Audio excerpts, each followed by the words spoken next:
Pour la 5e année consécutive, la ferme expérimentale de Trévarez transporte son robot de traite, installé en 2012, et un de ses troupeaux vers de nouvelles parcelles.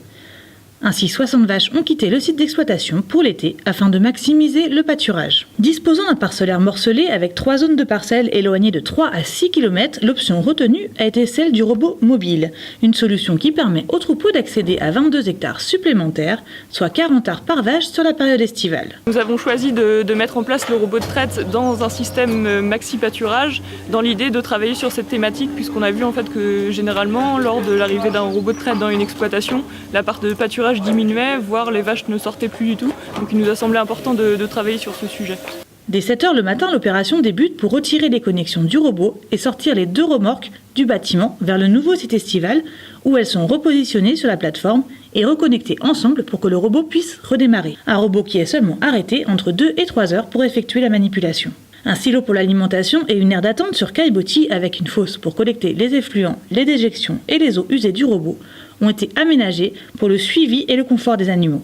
Par ailleurs, une porte de tri à la sortie de l'aire d'attente et des portillons anti-retour sont la clé pour la circulation des animaux et le bon fonctionnement du site d'été. Le système est composé de 2 remorques, donc la première avec le robot, une zone pour l'ordinateur pour pouvoir consulter les données du robot et pouvoir stocker les produits de nettoyage du robot, et une deuxième zone avec le compresseur, la pompe, le chauffe-eau pour pouvoir alimenter le robot. Il y a ensuite une deuxième remorque, la laiterie mobile, dans laquelle se trouve le tank à lait qui est aussi transporté entre les 2 sites. Le complexe estival comporte également un bâtiment pour accueillir les réseaux d'eau et d'électricité et le stockage du matériel. En parallèle, une zone de contention est installée pour pouvoir intervenir sur les animaux en cas de vélage ou d'IA. Le passage du laitier a également été anticipé en plaçant le site en bord de route avec 2 entrées distinctes. Des chemins ont été aménagés sur le site pour que les vaches aient accès aux parcelles facilement. Donc les 22 hectares sont divisés en paddock d'1 hectare environ, et un fil avant est déplacé chaque jour dans les parcelles pour pouvoir gérer correctement le pâturage. Le site estival permet de nourrir les vaches seulement à l'herbe pendant environ 6 mois de l'année. C'est ce qui s'est passé en 2017, à partir de début avril jusqu'au début octobre.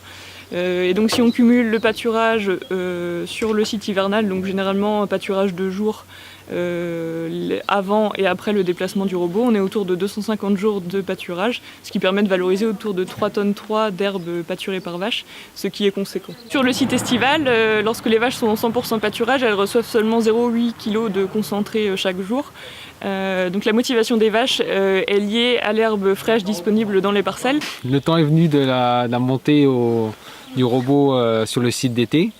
Donc on attend ça avec impatience quand même durant l'année, parce que c'est la période qui est censée être plus facile au niveau de la gestion des animaux. Il faut gérer maintenant l'ensemble de l'herbe qui est disponible pour les animaux. Dans la partie estivale, on a surtout à gérer tout ce qui est pâturage avec l'avancement des fils.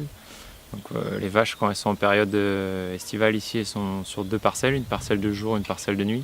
On veille qu'il y ait en moyenne 2 traites par jour, par vache. Le temps qui n'est pas consacré, disons, à la traite est consacré à la gestion du pâturage et puis autour des animaux aussi. Voilà. Et les veaux suivent aussi les vaches, donc il y a ça aussi à gérer, quoi. C'est vrai que les premières fois, on appréhendait un petit peu le déplacement parce qu'on ne savait pas trop vers où aller. Donc maintenant, on le fait ça facilement, au moins 2 fois dans l'année, voire plus. Si la saison est compliquée, on n'hésite pas non plus à le redescendre éventuellement pour un temps, quoi. Le surcoût de la mobilité est évalué à autour de 95 000 €, donc 40 000 € pour les 2 remorques et autour de 55 000 € pour le site estival, puisqu'en fait on est parti de parcelles de pâturage, donc il a fallu tout aménager sur le site. Donc le surcoût de la mobilité est compensé par la baisse de coûts alimentaires, donc on est autour de 15 € quand on est en 100% pâturage, contre autour de 80 € l'hiver, donc ce qui fait une différence importante et qui impacte directement la marge sur coût alimentaire. Il faut aussi prendre en compte le temps de travail qui est fortement diminué entre l'hiver et l'été, puisqu'on a évalué à 2 heures de travail en moins chaque jour quand on est sur le site estival en 100% pâturage par rapport au site hivernal. Cette expérience et celle d'autres sites européens ont montré qu'il est essentiel qu'il y ait un bon aménagement du site estival pour pouvoir accueillir les vaches 24 heures sur 24 dans de bonnes conditions, à la fois pour les animaux et pour ceux qui y travaillent.